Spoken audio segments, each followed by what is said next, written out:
Got some nice thunderstorms moving across me behind me here late July. I think these are going to miss us, which has been kind of the case here lately. But I wanted to put this video together about our big mature bucks really as smart as we think they are. And I think we're oftentimes, you hear this phrase, a big mature buck didn't get that way by being stupid, which is kind of saying that a big mature buck is smarter, the smartest deer in the woods. We're often told by the hunting industry that, these big mature bucks that the TV stars and the movie stars are getting every year are just at a whole nother level, and that you as a hunter have to be at a whole nother level of expertise and the best equipment, you name it, because these deer are so smart. And I actually think that's not the case. And if you give me a second, I'll try and explain that. So for about 25 years, I've kind of observed what I feel is the case, that these big mature bucks aren't necessarily smarter than the rest of the deer. They just got lucky. When they were born, that their individual trait is such that they're less active than the other deer. And now some of this, what I would have considered anecdotal or just observation of seeing these different deer, is kind of being made true with the GPS collar studies that are out there. So going back a long time, I've seen deer that were 1.5 years and 2.5 and 3.5 that were very sedentary. So there's been deer that were 1.5 years or 2.5 that I had a very hard time seeing on a consistent basis. There were deer that I kind of saw on an average basis, you'd see them once in a while. And then there was deer that you just, every time you went out, you saw this 2.5-year-old buck or this 3.5-year-old buck. Seems like every time you went out, you saw them, working this fence line or in the scrape, or you just always saw them just nonstop. So there's basically a sedentary group of bucks that don't move very much. They're not daylight active a lot. I'm not going to say nocturnal, but they're not daylight active very much. They don't go on excursions.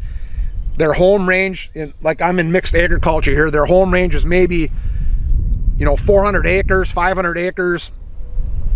And then you get the average buck. So that sedentary buck is maybe moving 500 yards a day during the daylight. Then you get the average buck that maybe moves 1,000 yards during the day, during the daylight.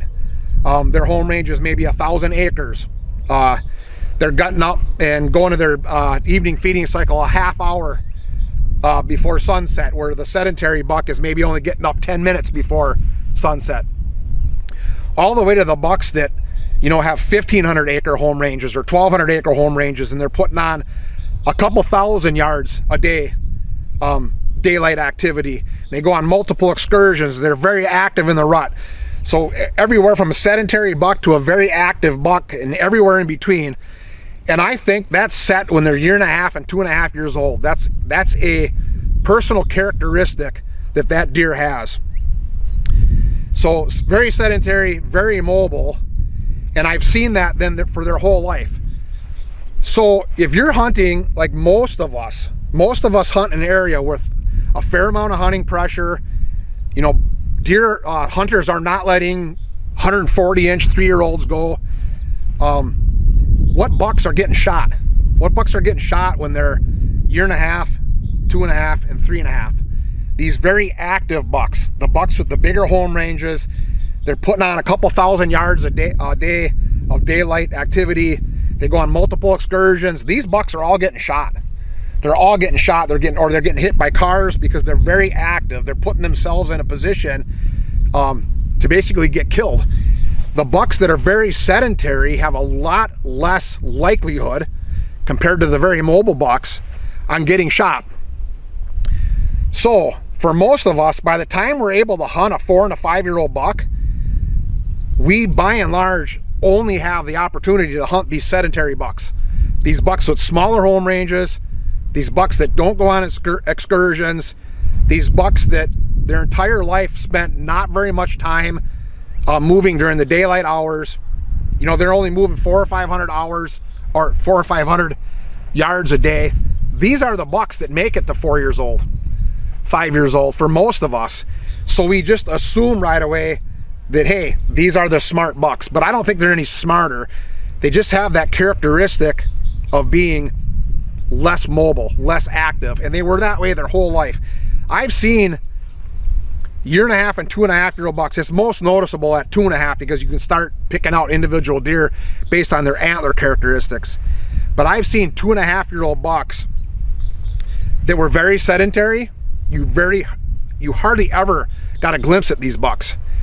And then I've seen 2.5-year-old bucks that were just, every time you went out, you would see these 2.5-year-old bucks. And then there were deer in between somewhere. The chances of those 2.5 or 3.5-year-old bucks not getting shot that were very active are pretty slim.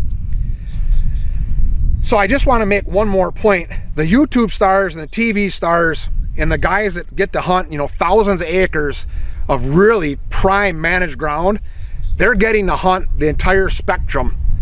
They're getting to hunt very active, very mobile deer and sedentary deer when they're 4 and 5 and 6 years old, because they're hunting in a good part of the country, a great part of their state or their county.